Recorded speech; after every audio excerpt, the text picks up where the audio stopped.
Despachados, o juridiquês sem complicação. Com Samir Schwaib, Marcos Paiva e Roberto Justo. Apresentação, Karen Bravo. Olá, está no ar mais um episódio do Despachados, o nosso podcast que fala sobre direito sem juridiquês. Agora também somos videocast. Aliás, o último episódio da gente viralizou, né? Um dos últimos episódios com Marcos Paiva. Não, fomos bem, no escritório. Né? Do escritório. Ele é humilde, ele falou o time, né? Não é só eu. E o time do escritório, né? Já que o Marcos colocou, Samir Schwaib, Marcos Paiva, Roberto Justo. Sejam bem-vindos. Obrigado, Esse Karen. outro episódio. Tirou óculos? Bom dia. Tirou, Faltou o bordão. Bom dia, boa tarde, boa noite. O bordão do Samir desde o início está e persiste.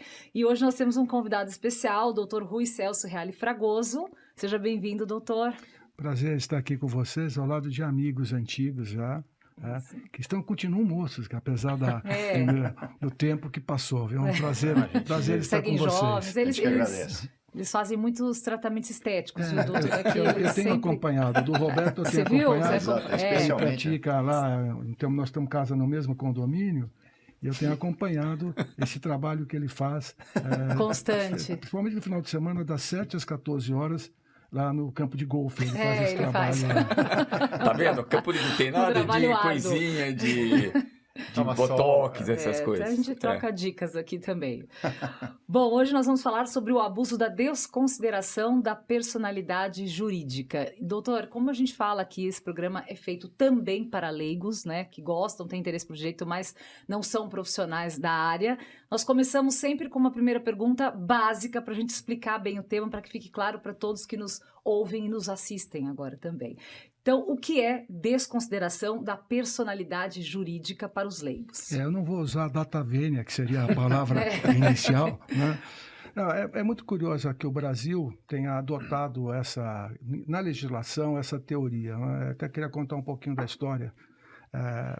Hoje é lei, né, prevista no Código de Processo Civil e algumas legislações, Código de Direito do Consumidor, tudo mais. Mas isso surgiu, por incrível que pareça, no final do século XIX, nos Estados Unidos, numa disputa entre Salomão e Salomão, um caso célebre da chamada teoria, aí surge a chamada teoria da desconsideração da personalidade jurídica. O que é isso? É você permitir que não haja, na separação, que haja a possibilidade de que empresas tenham seus sócios atingidos por desvio de finalidade ou por fraudes ou por modificações que não são aquelas determinadas legalmente dentro do espírito da empresa. Ou seja, fraudes que são cometidas em nome da empresa, a empresa muitas vezes não tem patrimônio suficiente e essa teoria veio permitir que você ultrapassasse a pessoa da empresa para atingir as pessoas dos sócios, quando aqueles vão responder porque tem patrimônio. Então, é uma coisa que no Brasil demorou muito tempo para ganhar corpo legal. A teoria vinha sendo aplicada já na Justiça do Trabalho há muito tempo, há mais de 50 anos, há mais de 60 anos, mas não estava no Código Civil, não tinha nem no Código de Processo Civil. Como é que você operava essa desconsideração? Ou seja, é muito comum você, às vezes, o credor ter um crédito para receber de uma determinada pessoa e essa pessoa não tem patrimônio. E a lei fala que a pessoa jurídica não se confunde com a pessoa física dos seus sócios. Então você ficava numa situação, o credor numa situação absolutamente injusta. A empresa do seu credor era próspera e o credor, o devedor não tinha como pagar. E essa desconsideração da pessoa jurídica, ela tem em vários países, a origem dela é anglo-saxônica, mas, na verdade, ela permite que você ultrapasse, né, por isso que chama desconsideração, a personalidade, a pessoa jurídica da sociedade, para que você venha atingir os sócios. E o mais curioso é que depois também o inverso. Por exemplo, aqueles que colocam tudo em nome de empresas, e eles, pessoalmente, não têm bens, e eles são os devedores. Nesse caso, se utiliza a chamada desconsideração inversa, que é você poder atingir a empresa da qual ele participa, muitas vezes é o majoritário, com 80%, 90%. Esse era o caso célebre, lá do final do século XIX, do Salomão e Salomão. Ele pessoalmente nada, e as empresas dele um patrimônio incrível. E os devedores dele não tinham como receber. A possibilidade foi atingir aquilo que a legislação não falava, ultrapassar a pessoa do Salomão para atingir a pessoa da empresa e vice-versa. Isso no Brasil, primeiro estudo mais forte no Brasil é do final dos anos 70, do professor Rubens Requião, Paraná. Depois eu tive a felicidade de escrever isso no longínquo ano de 1985, numa revista do Ministério Público. Ainda era um tema que não se tinha muito debate. Em 86, o professor Fábio Ulloa Coelho fez um trabalho excepcional sobre esse assunto, e aí o Brasil deixa de aplicar a chamada teoria da desconsideração da pessoa jurídica para virar lei em 2002, no artigo 50 do Código Civil, e isso passa a ser disciplinado legalmente, tanto no Código Civil como no Código de Processo Civil de 2015. O Brasil é curioso, porque o Código Civil anterior era de 16, o outro código é de 2002, o atual, e o Código de Processo Civil ela era de 39, depois 73, e aí vem só o Código de 2015, que realmente dá o rito, ou seja, como é processualmente feita essa desconsideração da personalidade jurídica. Na verdade, é um grande avanço da justiça e do direito para impedir a fraude com desvio de bens do devedor para terceiros ou especificamente para uma empresa que ele integre ou coisa que o valha. Foi um grande avanço legislativo. Vai lá. Não, então, Rui, é um prazer ter você aqui no Despachados, muito obrigado. E eu queria que, ainda nessa linha da explicação do Instituto, o que caracteriza o abuso da personalidade jurídica, né? Quer dizer, a gente sabe que é uso da empresa talvez para fins ilícitos, desvio da finalidade, mas o judiciário, ele analisa isso de que forma? É fácil para se configurar esse abuso, e isso vem ocorrendo com facilidade, com mais dificuldade. A gente sabe que inclusive o pedido de desconsideração, às vezes, ele é exagerado. Então, eu queria o teu entendimento com relação a isso. Não tenha dúvida, já respondendo à parte final, houve um chamado abuso da desconsideração da personalidade jurídica. Ela é utilizada quando há um desvio de finalidade da empresa, na atividade da empresa, quando ocorre fraude, excepcionalmente, quando ocorre fraude, eu falo excepcionalmente, e nesses são os dois aspectos primordiais que você tem para poder desconsiderar a pessoa jurídica. Ou seja, o devedor não encontra esse patrimônio do devedor, se vai buscar da empresa que ele integra, ou vice-versa. Se a empresa não tem bens suficientes para fazer frente a uma determinada dívida já definida, você pode desconstituir o chamado véu corporativo, essa é a frase básica, né? A proteção patrimonial da diferença entre os sócios e a empresa, para pular essa etapa e atingir os sócios da empresa, e vice-versa. Agora, o ponto importante que você colocou é como é que o judiciário está enfrentando isso? Como é que isso vem sendo feito de uma maneira no Brasil?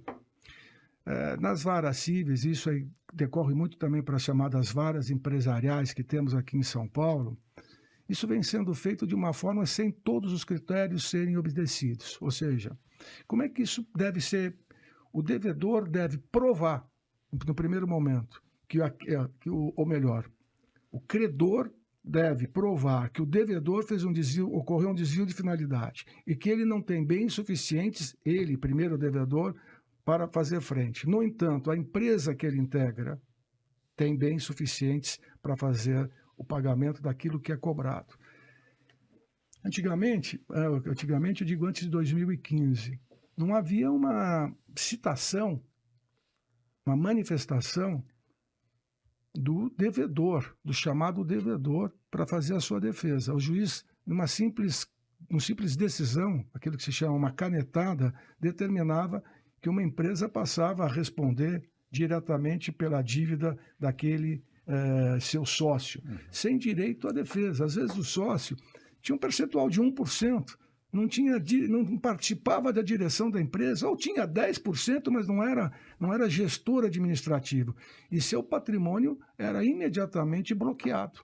E o tempo que leva até para passar por todas as fases de primeiro grau, segundo grau, até chegar em Brasília, para comprovar que ele não tinha participação efetiva num desvio de finalidade, numa fraude. Né? E isso atenuou-se com o Código 2015, porque a partir daí você tem a obrigatoriedade dele ser, antes de determinar o bloqueio, de que ele seja ouvido. Só que ainda assim, os juízes muitas vezes não agem com a cautela necessária para a extensão dessa responsabilidade patrimonial. É necessário que isso não seja uma coisa... A desconsideração da personalidade jurídica é uma exceção. Ela não é uma regra, ela é uma exceção. Ela deve ser utilizada até para a preservação da vida societária. Né? Senão ninguém mais quer... Quando você cria uma sociedade, a responsabilidade, não sendo em sociedade anônima, que é um outro sistema, mas a responsabilidade é limitada, e os sócios são aqueles que vão atuar diretamente, que seriam responsáveis. Ora, a partir do momento que o judiciário estende essa responsabilidade sem os cuidados naturais de ouvir as partes, averiguar e fazer as provas necessárias antes de determinar o bloqueio, isso significa um retrocesso da teoria, porque você estende de forma excessiva a responsabilidade àqueles que não teriam que responder. Então, mas desculpa, posso? Não, pode, claro. Então, nessa linha, Rui, é muito comum empresários procurarem a gente, até, puxa, eu preciso proteger meu patrimônio, porque eu fui convidado para ser conselheiro de uma empresa. Até que ponto se atinge um integrante do conselho, ou mesmo um diretor que não seja estatutário da empresa? São duas coisas aí que a gente tem que fazer uma distinção. Né? A primeira é a desconsideração por si só, que ela é um apêndice dentro de um processo, ou em palavras mais simples, ela é um incidente dentro de um processo já existente. A está cobrando de B, B não tem bens suficientes, mas a empresa de B, C, é titular de enorme patrimônio. Então, A pode pedir para o juiz desconsiderar B, que era o devedor original, para atingir C. Esse é o primeiro momento. Quando diz respeito a conselheiros e diretores, a situação é um pouco mais, vamos chamar, tranquila para eles, porque essa responsabilidade não é natural. Ela só advém de forma subjetiva se o conselheiro ou o diretor agir com dolo ou com culpa razoavelmente grave de negligência, imprudência. Então, aí a responsabilidade do conselheiro é por ele não atuar da forma adequada. O conselheiro ou o diretor estatutário que atua de forma adequada, ele não vai ter a responsabilização, muito menos pela desconsideração da personalidade jurídica e também por uma ação direta de responsabilidade que ele poderia sofrer. Então, aquele que age dentro do conselho com prudência, aquele que age dentro com todos os requisitos necessários da atividade que ele exerce, ele não será responsabilizado, ainda que a empresa venha a ser responsabilizada por dívidas. Nós tivemos agora um caso rumoroso no Brasil, que foi das lojas americanas, né? Que se tenta chegar a essa responsabilidade de diretores e conselheiros, mas é preciso ver até que ponto esses conselheiros tinham conhecimento de atos que podem ser considerados fraudulentos, coisas dessa natureza. Mas é interessante justamente porque muitas vezes há uma extensão por parte do judiciário sem os requisitos normais para que seja feita a desconsideração da pessoa jurídica. Então, isso que precisa ser coibido. E aproveitando, recentemente eu participei de um seminário, foi até na Fiesp, E um dos ministros do STJ, que também é estudioso desse assunto, nós indagávamos se não era o caso de ter condenações honorárias daquele que pede a desconsideração e ela não é aceita. Porque hoje você pede a desconsideração, ela é concedida pelo juiz. Se o tribunal não reverter, causa um enorme prejuízo para essas empresas, porque elas estão com o nome vinculado a umas execuções, aliás, pode ser de valores astronômicos, ou até falências, né? Que às vezes busca se estender a falência à responsabilidade de empresas, de outras empresas que atuaram em conjunto, não necessariamente de forma fraudulenta, mas em determinados negócios. Então, é muito importante que nós caminhemos para um próximo passo nisso que se chama desconsideração da personalidade jurídica, que é aplicar punições relativas a verbas honorárias quando o pedido não é acolhido, como uma ação normal, já que é um incidente, seria natural que, se não for correta essa desconsideração, que haja uma punição, que essa punição seja, no mínimo, né? Se busca mais, hein? Alguns autores já estão buscando dano moral e dano material pelo prejuízo que a desconsideração possa causar. Uma espécie de advocacia de má-fé. Às vezes... abuso, né? Às vezes é abuso. Às vezes é má-fé, às vezes é abuso. O abuso é por falta de um breque inicial por parte da própria justiça, que deve fazer um exame minucioso inicial, porque, veja só, como é que é feito isso? Existe uma determinada execução. O devedor não tem bens. Aí a empresa devedora não tem bens, aparentemente. Mas você não esgotou a linha de busca de todos os bens. Você já pede a desconsideração ou de uma empresa ligada a ela, como se fosse grupo econômico. Tem isso também. Aí olha, é grupo econômico, o juiz decreta, é grupo econômico. E o que acontece? Você paralisa essa outra empresa também, com riscos de emprego, com riscos de toda a natureza. Então, acho que o mais importante é que não só haja essa colocação de honorários para pagamento quando o pedido não é feito, quando ele é feito, como o Roberto falou, quando ele é feito com má-fé, que haja punição pela má-fé e pelo dano moral e pelo dano material que causa. Você imagina, por exemplo, do exemplo de empresa incorporadora, que às vezes num outro negócio de um dos sócios tenha tido uma extensão da responsabilidade. Você paralisou essa empresa, ela não faz mais negócio. Quem é que vai adquirir um bem de uma empresa que tem um suposto passivo agregado de outra empresa? Esse é o grande problema da banalização da teoria hoje da lei, que trata da desconsideração da personalidade jurídica, também falada como pessoa jurídica. O gancho que eu queria pegar aquele momento ainda vale aqui. Na sua visão, por que os juízes estão agindo com essa falta de cuidado em relação a esse tema? Primeiro porque é um tema que não é um tema... Normalmente você não tinha, sem nenhum demérito aí, você não tinha no curso de Direito estudo sobre isso. Nunca se parou. E isso ganhou uma grande projeção no direito. Segundo, muitas vezes quem pede a desconsideração é o próprio Ministério Público. E, às vezes, o juiz, entre não dá e dá, ele dá para você provar depois que não era o caso. Esse é o grande problema. O juiz de primeiro grau, ele precisa ficar muito atento para não ir apenas naquilo que está se alegando inicialmente, sem que dê direito de uma ampla defesa por parte daquele que vai ter o seu bem atingido. Então, isso é muito importante. Quer dizer, antigamente... o juiz decretava, você pedia, o juiz decretava, e já havia o bloqueio imediato. Né?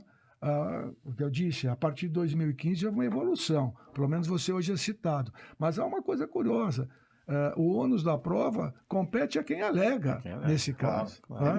Deve ser. Pois é, e muitas vezes isso não é dada a oportunidade para que o tribunal venha reexaminar. E o tribunal pode levar um mês, pode levar 6 meses, pode levar 9 meses. Aqui em São Paulo até que não é tão demorado, mas isso já causa um enorme prejuízo. E aí essa é a tua pergunta. Por que os juízes dão? porque eles precisariam passar a fazer um exame mais apurado quando se pede. Porque, normalmente, já há uma suposta simpatia para o credor. Né? O credor vai lá e pede. O devedor, aparentemente, não tem, primeiro, os bens à disposição.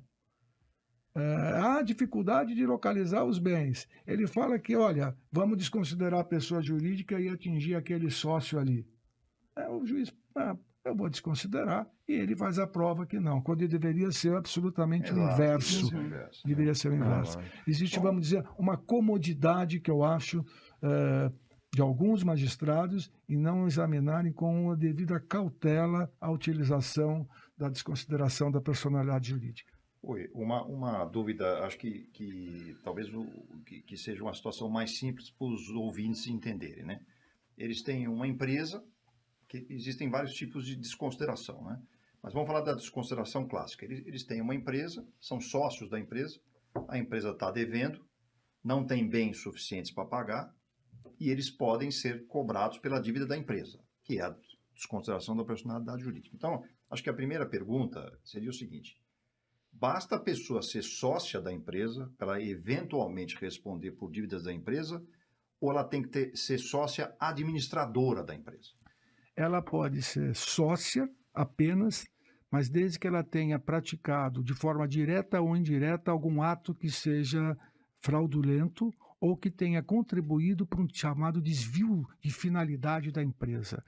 Agora, aquele que não participou administrativamente de nenhum ato de gerência, de administração da empresa, ainda que sócio, ainda que venha a ter, num primeiro momento, a responsabilidade, aí que eu estou dizendo, o juiz decretou ele não poderá ser responsabilizado. Isso agora, até o Código Civil fala, em um dos incisos do artigo 50, um pouco sobre isso daí, não o suficiente. Porque, na verdade, o que vamos entender é o seguinte: o sócio que não participa, de maneira bem simples para todos aqueles que estejam nos ouvindo, o sócio que não participa da administração, aquele que não teve benefício por uma administração de forma irregular, que é outra coisa. Uma coisa é não participar, a outra é me beneficiar por um ato do meu gestor que irregular, ou fraudulento, ou com desvio de finalidade, esse responderá. Mas se ele não participou e não obteve ganho com aquele ato fraudulento, e o ganho pode ser o ganho de não se responsabilizar pela dívida que está sendo cobrada. Mas, em princípio, se não participa da administração, em princípio não responde. E isso, Rui, vale também para as empresas em recuperação judicial? Aí é mais ou menos uma questão que vai partir para o lado de como é que vai ser feito o acerto da recuperação judicial. Porque na recuperação judicial, o sócio vai ficar num primeiro momento isolado, vai ser feita uma proposta de pagamento, como é que isso vai poder ser feito, como é que vai poder ser honrada, porque a recuperação judicial o que é? É um pedido de moratória. Eu devo 100, quero pagar 50 agora, ou 80 em 2 anos. Em linhas básicas é mais ou menos isso daí. Ele poderá vir a ser responsabilizado se os atos dele também foram atos fraudulentos.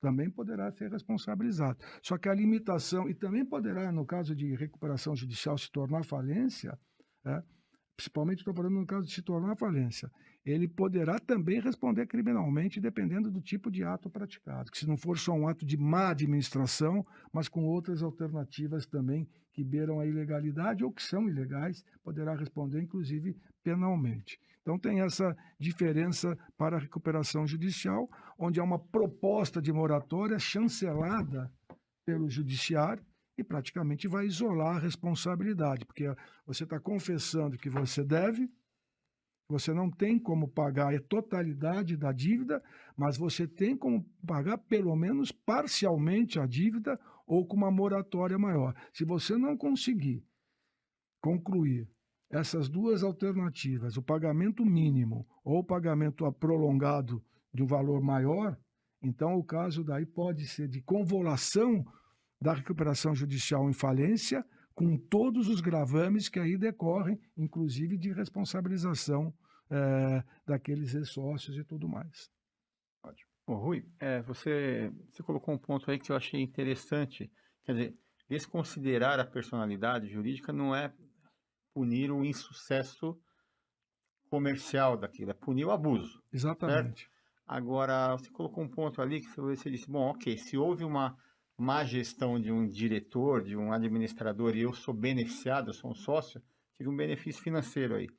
Ele pode desconsiderar a personalidade e aí eu te pergunto, a minha responsabilidade, ela é meramente civil, é patrimonial ou é criminal também? Não, nesse caso ela seria, então repetindo, nesse caso da desconsideração atingir um sócio que não participou da gestão, mas que se beneficiou da gestão irregular ou fraudulenta, a responsabilidade é extensiva só no campo patrimonial. Eu acho que é bem razoável. A teoria... Ela é justa. Ela é justa. Olha, a teoria é curiosa. Hoje falo teoria porque ela sempre foi tratada como teoria. Hoje é lei. Né? O Código Civil prevê isso daí, e o Código de Processo também especificamente. Mas é curioso porque ela já existia na Argentina anteriormente, já existia na Espanha, na Itália e principalmente nos países de tradição anglo-saxã. Então é curioso que o Brasil tenha demorado um pouco para... E essa adaptação que o Brasil está tendo, seja do abuso, ela também ocorre nos outros países e ocorreu nos outros países até você ter o equilíbrio adequado para a aplicação. Hoje se fala mais em abuso da desconsideração da pessoa jurídica do que propriamente da desconsideração da pessoa jurídica. Está um número de desconsiderações que são dadas diariamente pelo judiciário.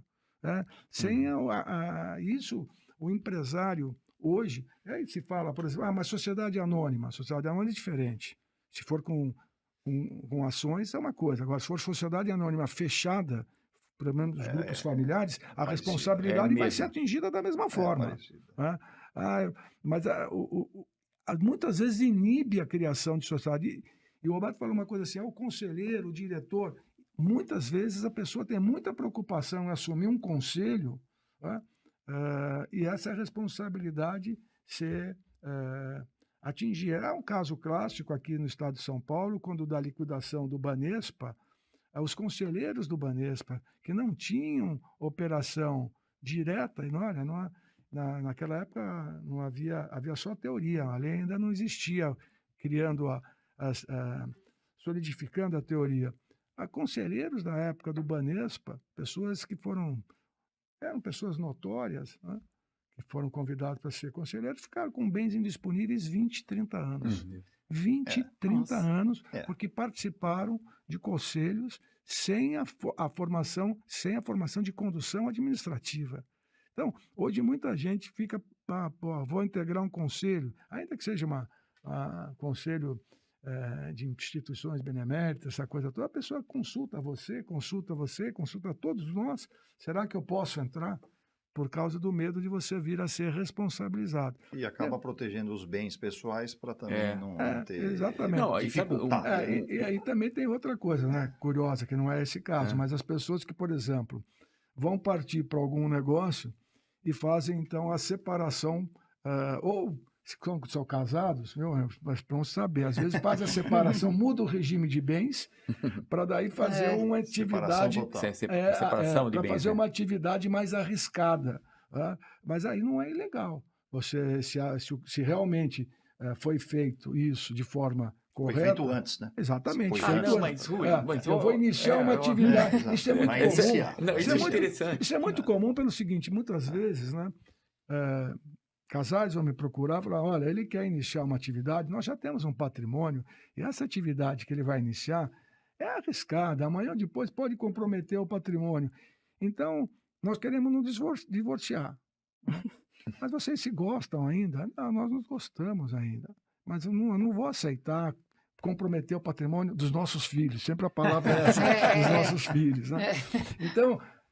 eu vou me separar. Se você se separar e continuarem morando juntos e namorando, isso é fraude.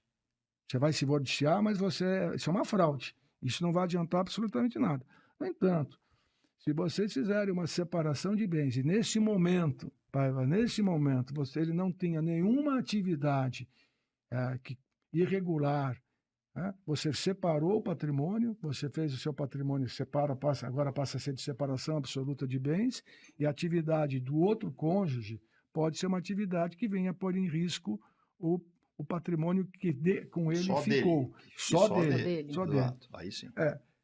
Ainda que amanhã se tente desconsiderar para atingi-la ou atingi-lo, aquele que ficou com os bens, você conseguirá demonstrar que quando foi feita essa alteração do regime de bens, não havia uma atividade de risco, nem uma dívida em andamento que comprometesse o patrimônio. Porque muitas vezes dívida em andamento, que vai se chegar ao final, a uma condenação, a pessoa procura, algumas pessoas procuram tentar simular essa situação. Você entendeu? Aí Olha, seria, então, aí já está no meio do aí já está no caminho, meio né? de uma dívida. Por isso que, para fazer as alterações, o juiz obriga a apresentação das certidões forenses, para ver se nenhuma das partes está sofrendo uma ação. Quer dizer, para toda a iniciativa, há sempre um fundo positivo. Às vezes, na desconsideração, houve um abuso, mas a ideia é extremamente salutar. Sim, mas vamos imaginar que o casal seja com um regime de parcial de bens ou universal de bens. Em tese, se uma das partes tiver um problema na empresa, seria metade do patrimônio, não o patrimônio do casal. Pois é. Depende, né? Mas é metade. Aí você a tem, pessoa- olha só, vou entrar na outra tese. Você quer que eu seja advogado do credor ou do devedor? Boa, né? Boa pergunta. Não, do devedor. do devedor. Pô, metade não é meu, é da minha esposa. O devedor, ele poderia, em tese, alegar que ela não se beneficiou dessa atividade, o que é difícil, hein? Porque o Porque dinheiro, ele... o dinheiro, exatamente. Você tudo, teria, dos dois, né? você teria que provar, porque o casamento em comunhão parcial, que hoje é o mais comum, dali para frente é a comunicabilidade de bens e patrimônio e tudo mais. A partir daquele momento, exceto os bens que vêm por doação Ou herança. ou herança, exatamente. Então, para você se defender de uma situação dessa, que seja uma dívida que eu não quero que atinja a minha ação, você tem todo o direito, aí é um outro recurso, chama embargos de terceiro, né, que vocês conhecem muito bem, de alegar que você quer preservar a sua ameação porque você não se beneficiou. Mas muitas vezes é muito difícil essa prova de que uma das partes não tenha se beneficiado de uma atividade que o outro exerceu de forma irregular ou uma dívida que ele não consegue honrar.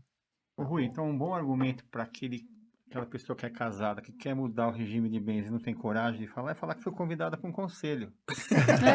Aí. Aqui nós temos também. Planejamento, Agora, isso também pode gerar uma fraude com relação a essa pessoa que foi lesada, porque eu tenho um caso curioso curiosíssimo, que o marido falou para a esposa o seguinte: olha, estou muito preocupado com a minha atividade.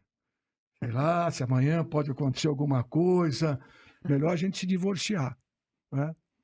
E bom, se divorciaram. Ficou com uma pequena coisa e ela ficou com uma outra coisa até maior, a do patrimônio, né?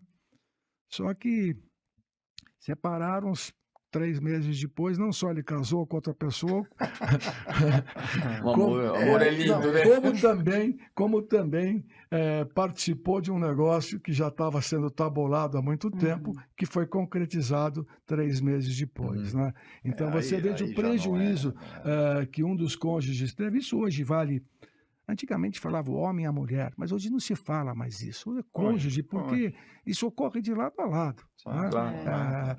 Então, nesse caso, você viu que essa ideia do Samir de resolver o problema da separação Falar do patrimonial conselho pode não resolver. pode não resolver.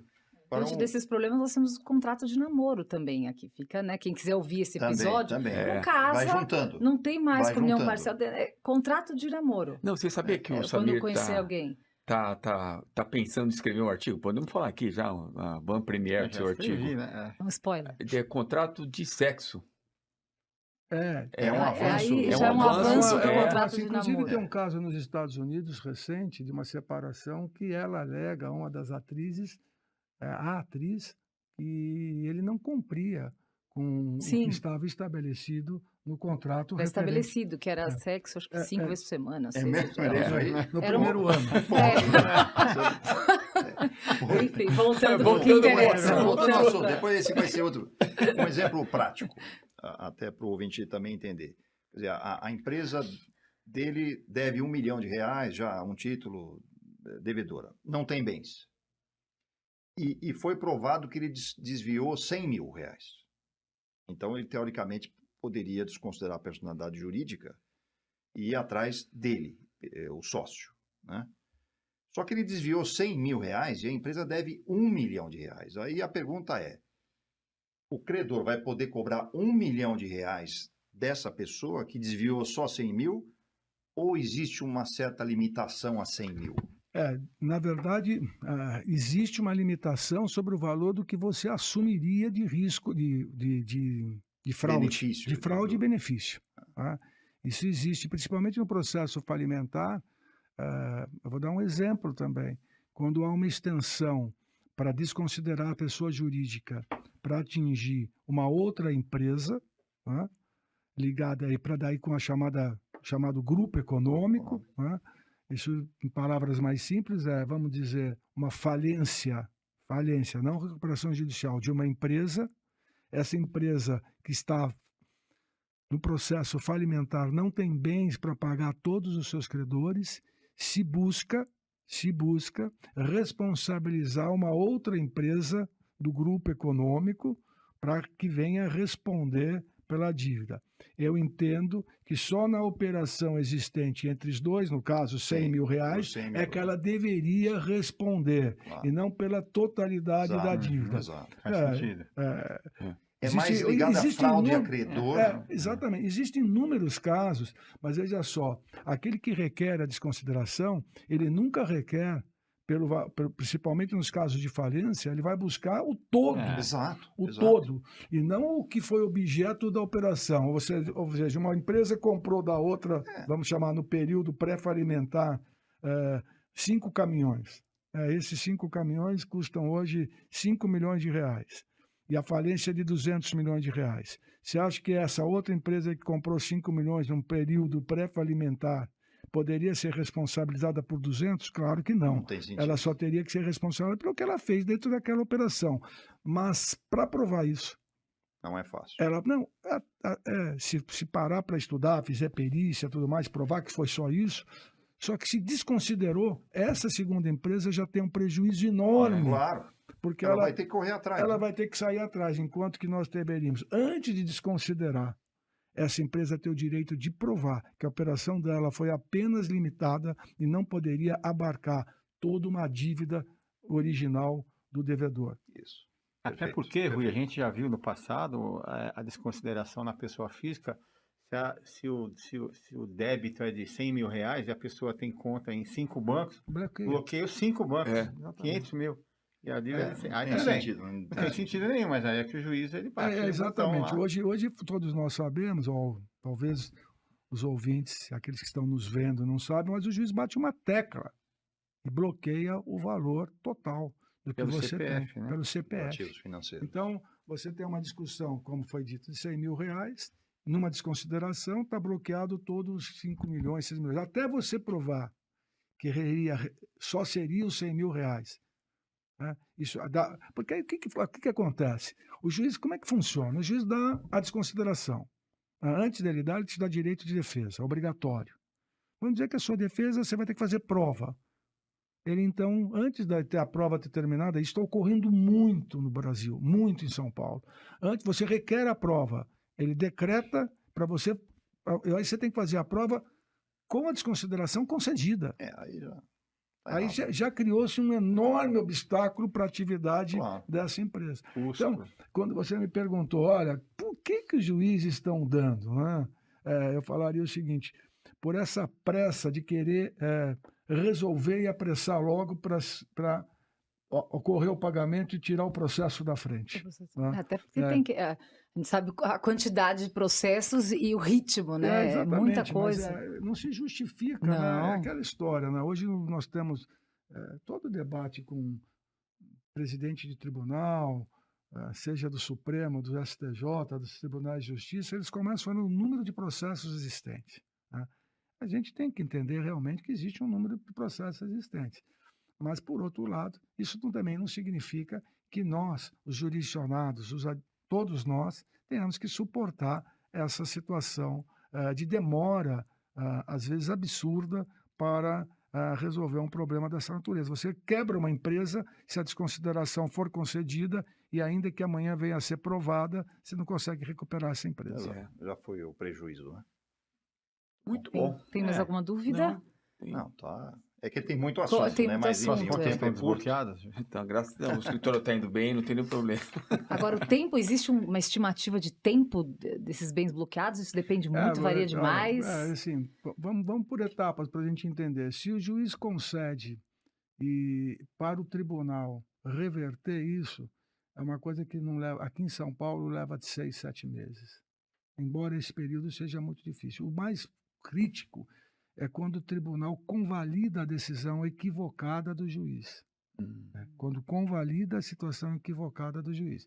Porque aí você tem que recorrer para Brasília, passa por um juízo de admissibilidade para subir, aí você vai a Brasília, no STJ, para demonstrar. São todos os casos?